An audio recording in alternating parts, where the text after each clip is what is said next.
Los Angeles is a really interesting test case. It's a kind of coliseum of bank crime. In the late 1980s and 90s, as Ender mentioned, was the bank robbery capital of the world. There was that statistic of a bank robbery every 45 minutes of every workday is not only accurate, but is mind-boggling. That's so many banks being robbed. And there are many, many factors into what went into this rash of bank crime in Los Angeles in the era. But one of the explanations, and something I think is quite interesting in terms of misuse, is that there was this phenomenon known as a stop and rob. And so a stop and rob is a financial institution, a bank, a credit union, that kind of thing, that's built at the bottom of an off-ramp and at the bottom of an on-ramp. So you can stop and rob, get back on the freeway, and be in Burbank in 20 minutes later, traffic depending.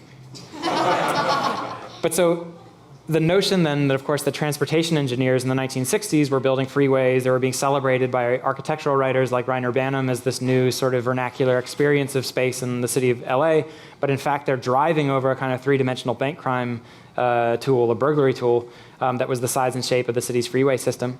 I think that kind of thing is quite fascinating, and now, of course, that's the freeways, but now let's go under the surface of the earth into the storm water networks.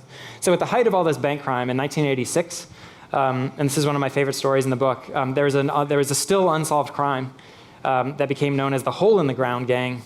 And so there's a bank that you can, I think one of these, there's a laser pointer somewhere here, but so in this map, actually, okay, this isn't going to work. So if you look to the right, that's actually looking north. And so those are the Hollywood Hills draining south down into the city.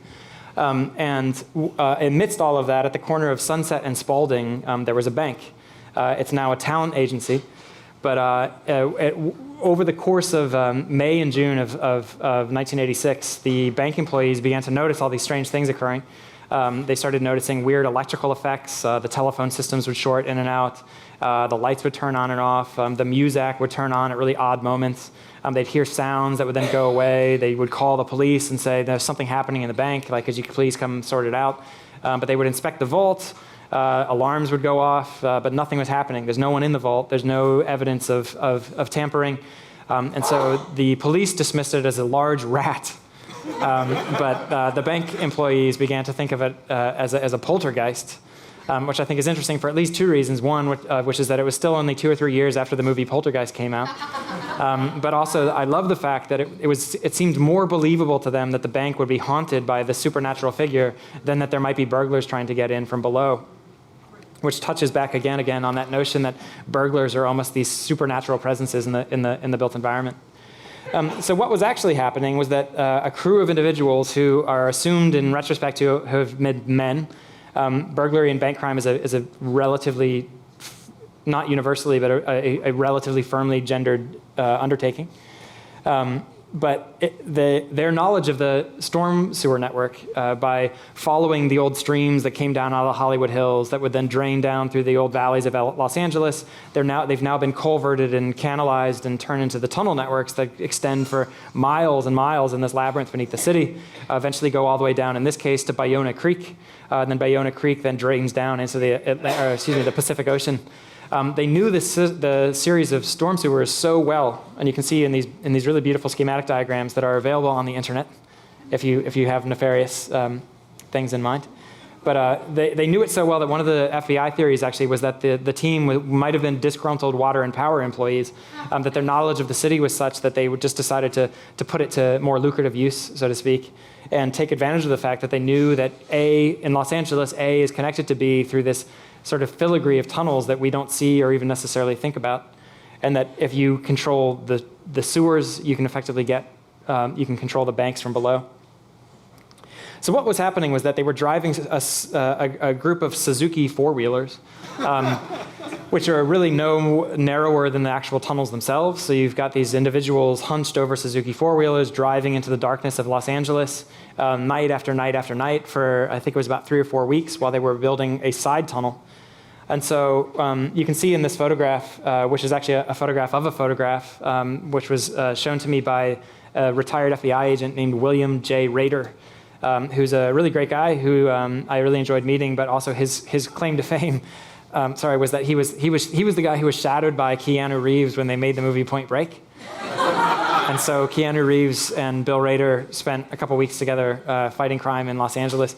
But Bill memorably pointed out that Keanu never asked any questions, and none of the things that Bill Rader told him about fighting bank crime made it into the movie Point Break. Rader, what a great name. Yeah, and it's nominative determinism at work. But so Rader met with actually my wife and I at a cafe near the Santa Monica airport, which is also interesting because there's a scene in Point Break set at the Santa Monica airport. But in any case, he had these files and these photographs. And so what these guys have been doing is they drove into and they kind of set up a drilling camp underneath the surface of Los Angeles, and they began tunneling about a block and a half, 2 blocks east to go underneath this bank. And so they were very, very good at tunneling. And so the second theory that the FBI came up with was that they were so good at tunneling that they might actually have been disgruntled mining engineers. And so they had, come down from the mountains of the Sierra, with this sort of battle-hardened vision of the Earth's subsurface. And they decided to put that to use, digging tunnels and robbing banks. So it was a very, very good tunnel. They didn't use any reinforcement. And in fact, it was quite a clever design. They had some improvisational hydrological engineering as well, because in order to get rid of all that debris, which is an awful lot of excess rock and sand and that kind of thing, they would build up a little dam inside the stormwater sewer network, so that as even a trickle of water came down out of the Hollywood Hills, it would build up, inch by inch by inch and form a small reservoir under the city that they would then knock out. All of that water would then flow through the tunnel. It would wash away all the debris. It would wash away their footprints. It would wash away sticks of gum, DNA evidence, whatever it is that they might otherwise have had, and kind of clean the crime scene afresh every few nights. The other really clever thing they were doing, however, was that they were attaching their industrial tools to the bank's own electrical network.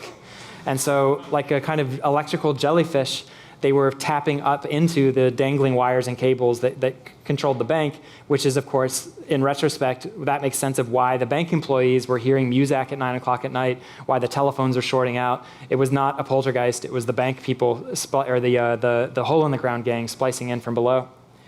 But so once they actually got into the bank, they chose a 3-day weekend, which is kind of a cliche of heist films, but is actually a great time to break into banks. You have more time. They had set off the alarm so many times that the police didn't take it seriously. So even though they set off the vault alarm and the bank alarm was going off most of the weekend, nobody came. It was that bank up on Sunset again. It was the bank that cried wolf. And so they had 3 entire days. Here's their actual tunnel. It almost looks like something out of Cappadocia. And they got away with it.